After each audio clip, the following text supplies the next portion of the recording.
नमस्कार। आज हम बात करेंगे किनोआ का फसल विविधीकरण में महत्व।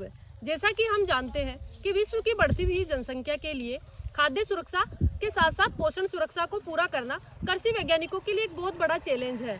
अतः इस समय आवश्यकता है कि फसल चक्रों में कुछ नई फसलों का समायोजन किया जाए। तो एफएओ ने मुख्य रूप से बढ़ती हुई जनसंख्या के लिए दो खाद्य इंगित किए हैं, जिनमें से एक है खाने योग्य कीट और दूसरा है किनोआ। तो हम जानते हैं कि हमारे भारत की जो ज्यादातर जनसंख्या है वो शाकाहारी है, अतः वह खाने योग्य कीटों का इस्तेमाल नहीं कर सकती। तो हमें आवश्यकता है कि जो किनोआ है वो आने वाली पीढ़ियों के लिए पोषण सुरक्षा के साथ साथ खाद्य सुरक्षा का भी कार्य करे। अब हम बात करेंगे किनोआ होता क्या है, इसकी सामान्य आकारिकी क्या है। किनोआ का वानस्पतिक नाम है चिनोपोडियम किनोआ, जो कि अमरेंथेसी कुल बथुआ प्रजाति का सदस्य है। इसकी उत्पत्ति के बारे में अगर हम बात करते हैं तो ये जो साउथ अमेरिका है उसका एंडीज क्षेत्र है, वहाँ इसकी उत्पत्ति स्थल है। जबकि पहले ये साउथ अमेरिका में काफी स्तर तक किया जाता था, लेकिन अभी वर्तमान समय में ये इंडिया में भी काफी प्रचलन में आने लगा है। इसकी जो आकारी होती है वो बिल्कुल बथुआ के जो पौधे होते हैं उनके समान होती है। जो इनकी शुरुआती अवस्था होती है उनमें बथुआ और किनोआ में फर्क कर पाना थोड़ा मुश्किल होता है, क्योंकि इनमें जो पत्तियां होती है वो बिल्कुल समान होती है। लेकिन जैसे जैसे किनोआ बड़ा होता है वो बथुआ से बिल्कुल अलग दिखने लगता है। उसके पकने पर उसका कलर जो होता है वो भूरे लाल कलर में बदल जाता है।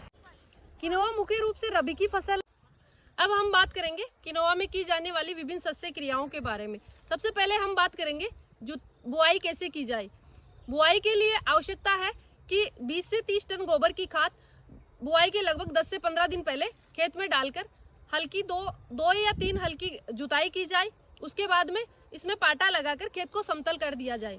इसके बाद सीड ड्रिल से बुआई 1 या 2 सेंटीमीटर की गहराई तक की जाए, क्योंकि इससे ज्यादा अगर गहरा बीज बोते हैं तो जर्मिनेशन नहीं होता है, जर्मिनेशन परसेंटेज बहुत कम हो जाता है और जिससे पौधों का विगर कम हो जाता है। इसके बाद अगर हम बात सीड रेट की करें तो इसमें 6 से 8 किलो बीज दर प्रति हेक्टेयर के लिए पर्याप्त है। अगर हम इसमें खाद्य व उर्वरक की बात की जाए तो इसमें एनपीके की मात्रा है वो लगभग 100 किलो 50-50 की मात्रा में रखी जाती है। अगर हम इसकी अवधि की बात करें तो किनोआ जो होता है वो लगभग 15 अक्टूबर से 15 नवंबर के बीच में बोया जाता है, तथा इसकी जो कटाई होती है वो फरवरी एंड या मार्च के जो फर्स्ट वीक होता है उसमें की जा सकती है। इसकी उपज लगभग 20 से 30 क्विंटल प्रति हेक्टेयर तक होती है।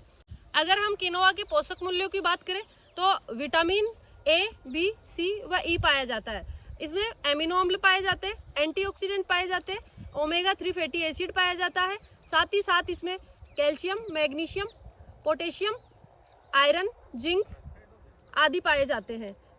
किनोआ में पाई जाने वाली प्रोटीन जो होती है वो 16 से 18% होती है, जो कि अनाजों की तुलना में काफ़ी ज़्यादा होती है। इसकी प्रोटीन जो होती है वो ग्लूटीन फ्री होती है, जो कि मोटापा कम करने में बहुत ही सहायक होती है। इसके साथ ही साथ इसमें 5.5 से 6% तक वसा पाई जाती है।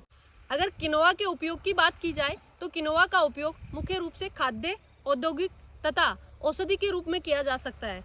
खाद्य के रूप में अगर हम बात की जाए तो किनोआ का उपयोग आटा बना के किया जा सकता है। इसके साथ ही साथ अन्य अनाजों के साथ में इसका मल्टीग्रेन फ्लोर बनाया जा सकता है।